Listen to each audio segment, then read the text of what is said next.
விதியை மதியால் வெல்லலாம். எந்த மதியால் வெல்லலாம்? இறைவனின் மதியால் வெல்லலாம். இறைவனின் மதி என்பது என்ன?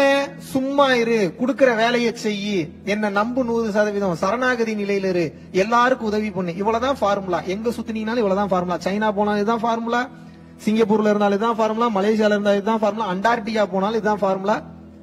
உலகத்துல எந்த யூனிவர்ஸ், எந்த பிரபஞ்சத்துல எந்த கோள்களுக்கு போனாலும் இதுதான் ஃபார்முலா. அப்படி ஒரு ஃபார்முலா இருக்குமா? எல்லா இடத்துலயும் பொருந்தக்கூடிய ஒரு ஃபார்முலா சொல்லுங்க. நீங்க வண்டி லெப்ட்ல தான் சார் ஓட்டணும், கம்போதியா போனீங்கன்னா ரைட்ல ஓட்டிட்டு இருப்பாங்க.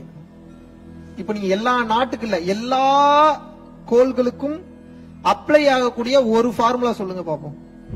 எங்க போனாலும் அந்த ஒரு ஃபார்முலாவை கத்துக்கிட்டீங்கன்னா போதும், எங்க வேணாலும் டிராவல் பண்ணலாம். அப்படி ஒரு ஃபார்முலா ஏதாவது ஒண்ணு இருக்கா? பித்தாகரஸ் தேற்றம் பயன்படுமா? எதுவும் பயன்படாது. அப்ப எந்த ஃபார்முலா அண்டம் விட்டு அண்டம் பயன்படும் என்றால் அனைவரையும் தன்னுயிர் போல நேசி. இதுதான் பொதுவான ஃபார்முலா. இதை கடந்த ஒரு ஃபார்முலாவே கிடையாது.